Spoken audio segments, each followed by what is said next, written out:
Economía y sociedad durante el primer tercio del siglo XX, una época de grandes cambios.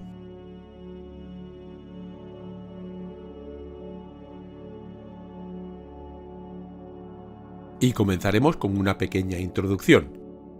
La economía y la sociedad española empezó a experimentar un cambio imparable, y todo ello acompañado de un aumento espectacular de la población. Por un lado, se originó un intento de modernización del país en cuanto a economía se refiere, con dos grandes focos, Cataluña y País Vasco. Aún así, el intervencionismo estatal fue palpable en todos los campos.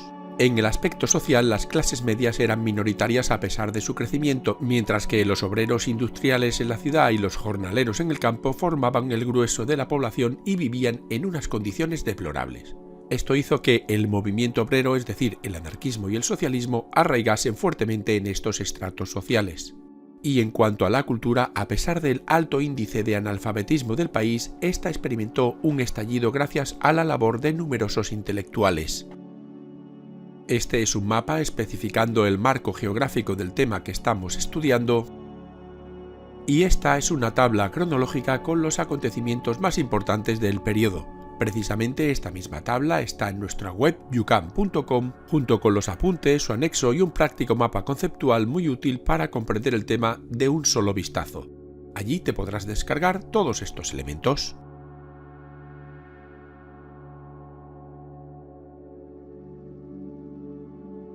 La situación previa del país era la siguiente.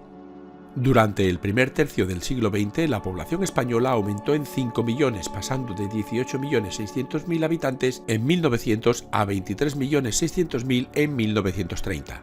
Estos años se caracterizaron desde el punto de vista demográfico por las siguientes peculiaridades: alta natalidad, disminución de la mortalidad a causa de los avances médicos e higiénicos, así como las mejoras de las condiciones de trabajo. Trasvase de la población ocupada, se produjo un lento pero inexorable paso de la población campesina al sector industrial y de servicios. Y alfabetización de la población, creándose por primera vez el Ministerio de Educación, pero a pesar de ello las tasas de analfabetismo seguían siendo altas, especialmente en las mujeres.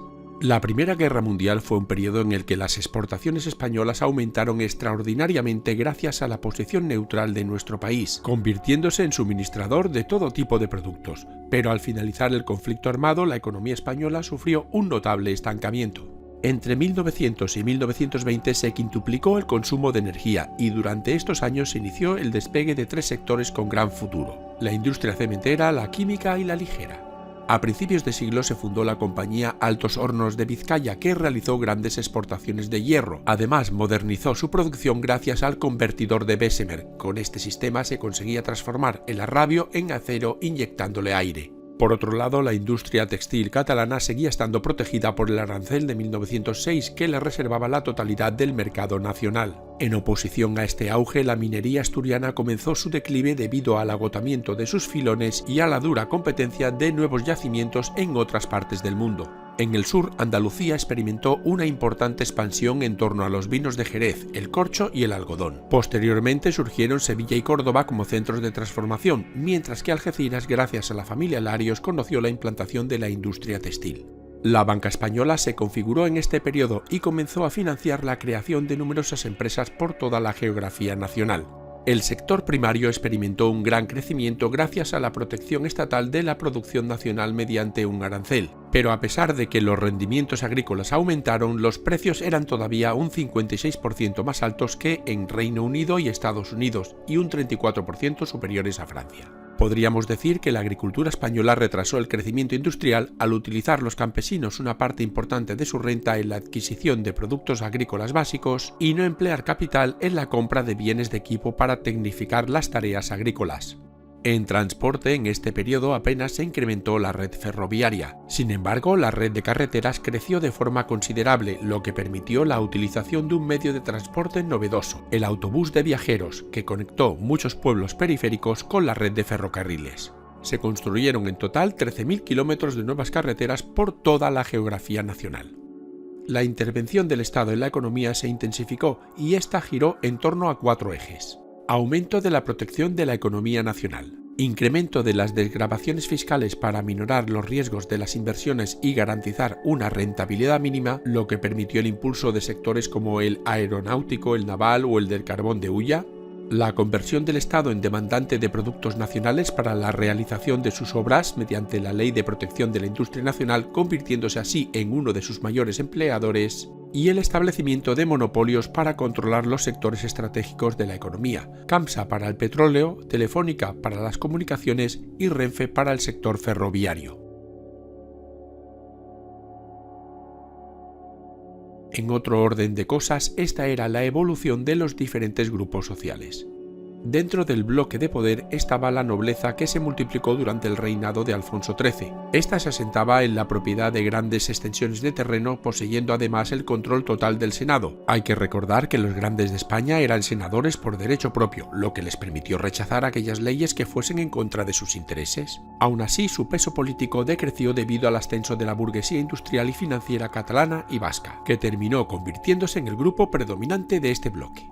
La clase media fue el grupo social en expansión por antonomasia durante este periodo. A él pertenecían propietarios agrícolas con fincas de media extensión, pequeños comerciantes y artesanos, y miembros de la burocracia estatal civil y de los servicios municipales. Además, las profesiones liberales como abogados, médicos, técnicos, arquitectos, boticarios o periodistas experimentaron un fuerte incremento.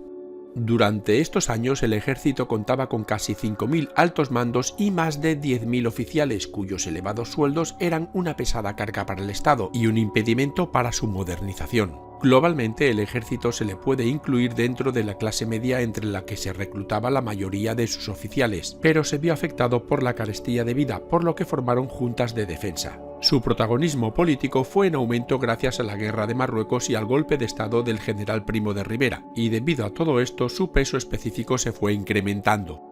La gran influencia de la Iglesia Católica sobre la sociedad quedó marcada en la Constitución de 1876, ya que mediante ella el Estado aseguró su financiación a través de los presupuestos generales. Poseía además una gran cantidad de propiedades tanto urbanas como rústicas. Y dentro de las clases trabajadoras pueden distinguirse dos grupos perfectamente diferenciados. El proletariado industrial con 1 millón de personas. Aquí se produjo un trasvase gradual de jornaleros del campo a la ciudad para satisfacer la ingente necesidad de mano de obra en las industrias. Su jornada laboral se acortó desde las 12 horas de 1900 hasta las 8 en 1925 y su poder adquisitivo fue bajo hasta 1921. Mientras que el de los jornaleros lo componían unos 2 millones de personas que vivían de las peonadas en condiciones muy precarias. La enorme desigualdad en el reparto de la propiedad y los bajísimos salarios constituyeron un freno para el desarrollo económico al quedar marginado del consumo un sector importante de la población. Y pasamos a conocer ahora cómo fue la evolución del movimiento obrero en el primer tercio del siglo XX. Las clases obreras no tenían participación en el sistema político de la Restauración. Esto provocó un evidente desfase entre su importancia numérica en la sociedad y su escasa representación política en las Cortes. La evolución de las dos grandes ideologías obreras, socialismo y anarquismo, además de los sindicatos cristianos en el primer tercio del siglo XX, sucedió de la siguiente manera. El PSOE entró en el siglo XX manteniendo una postura de aislamiento frente a los otros partidos políticos de izquierda republicana a los que consideraba como partidos burgueses. Sin embargo, a partir de 1902 reorientó su postura para lograr la conjunción con los republicanos. En 1910 logró el primer escaño en las Cortes y comenzó un periodo de crecimiento. Y en 1917, junto a la UGT, apoyó las movilizaciones de huelgas, las juntas de defensa y la asamblea de parlamentarios. Pero a partir de ese año y debido a la influencia de la Revolución Rusa, padeció una crisis interna que tuvo su punto culminante en 1921, cuando un grupo de 30 miembros del partido que asistieron a un congreso extraordinario se separaron creando el Partido Comunista Español. En abril de ese mismo año, parte de las Juventudes Socialistas fundaron el Partido Comunista Obrero Español, y en marzo de 1922 ambos partidos se fusionaron constituyendo el Partido Comunista de España. Durante la dictadura de Primo de Rivera, el socialismo español apenas creció. En un principio mantuvo una actitud conformista con la dictadura, aunque después se incorporó al movimiento que trató de derribarla. Y en otro orden de cosas, la UGT logró un espectacular crecimiento durante esta etapa, pasando de 29.000 afiliados en 1901 a 277.000 en 1930. Analicemos ahora el anarcosindicalismo. Durante los primeros años del siglo XX, el anarquismo español consiguió superar su crisis de identidad al fundar la Federación de Trabajadores de la Región Española. En su manifiesto reivindicó la liberación de toda clase de yugo y la renuncia a la toma del poder político. En 1907 se creó Solidaridad Obrera, que en 1910 se transformó en la Confederación Nacional del Trabajo. Este sindicato realizó su primer congreso reafirmando su ideario anarcosindicalista y llamando a la unión de acción con la UGT. La Federación Nacional de Agricultores, de gran fuerza en Andalucía, decidió en 1919 incorporarse a la CNT, y salvo momentos de retraimiento provocados por la represión desatada después de la huelga general de 1917, la CNT llegó a su cenit en su tercer congreso al lograr la cifra de 700.000 afiliados. Pronto apareció en su seno una corriente marxista liderada por Andreu Nin, que más tarde dará origen al Partido Obrero de Unificación Marxista, el POUM, situado frente a una corriente muy cercana al terrorismo de Buenaventura Durruti y Francisco Ascaso. La violencia social era una constante en la España de 1919, fruto de ello fue el asesinato de Salvador Seguí, secretario general de la CNT. La dictadura de Primo de Rivera se ensañó con el movimiento anarquista y en contra de esta violencia institucional nació en 1927 la clandestina Federación Anarquista Ibérica, que impuso un sesgo aún más radical al sindicalismo anarquista. Y por lo que respecta al sindicalismo cristiano auspiciado por los círculos católicos del Padre Vicent, apenas tuvo éxito. Solo en la España donde predominaban los pequeños y medianos propietarios gozaron de cierta importancia. En Navarra, Castilla, León y País Vasco, la Confederación Nacional Católico Agraria reunió a cerca de 200.000 afiliados. Mientras ocurrían todos estos movimientos sociales, la situación de la cultura en España era la siguiente. Dentro de un país con una altísima tasa de analfabetismo, destacó la labor de una serie de intelectuales, muchos de ellos ligados a organismos derivados de la Institución Libre de Enseñanza, como la Residencia de Estudiantes y la Junta para la Ampliación de Estudios e Investigaciones Científicas. En 1914 nació una nueva generación de escritores que realizó su labor coetáneamente con la generación del 98. El denominador común de esta generación de 1914, o novecentismo, fue su apuesta por una España reformista más vital y alejada del pesimismo de la del 98. Sus autores más destacados fueron Ramón Pérez de Ayala, Gabriel Miró, Eugeni d'Ors, Gregorio Marañón y José Ortega y Gasset. Y dentro de la corriente modernista sobresalió Ramón María del Valle Inclán, en cuyos esperpentos criticaba duramente a la dictadura de Primo de Rivera.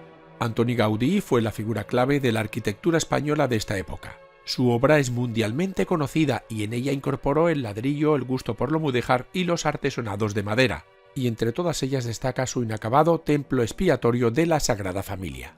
Manuel de Falla fue el protagonista musical clave de este momento. El Amor Brujo, El Sombrero de Tres Picos o Noches en los Jardines de España fueron sus obras cumbre. Colaboró también con Federico García Lorca organizando el Festival de Cante Jondo de Granada. Durante esta misma etapa también iniciaron sus actividades musicales el guitarrista Andrés Segovia y el violonchelista Pau Casals. Y la pintura española alcanzó momentos de oro por la gran cantidad de sus autores. Así, el movimiento realista tuvo en Salvador Dalí uno de sus mayores representantes. Joan Miró y sobre todo Pablo Ruiz Picasso ocuparon también un lugar importantísimo en la historia de la pintura de esta época. Y finalizamos, como siempre, esbozando unas pequeñas conclusiones. Estamos, sin lugar a dudas, ante un periodo de cambios sociales y económicos de gran calado en la España de principios del siglo XX. El aumento de la población fue notorio y los intentos de modernización del país resultaron imparables. El auge del movimiento obrero, el crecimiento de una nueva clase predominante, la burguesía industrial, y el contexto social mundial finiquitaron la restauración borbónica. El primer golpe lo dio la dictadura del general Primo de Rivera, a la que le sucedió la Segunda República Española. Y esto ha sido todo. Si quieres ver más vídeos como este, pincha en youcan.com. Muchas gracias por tu atención.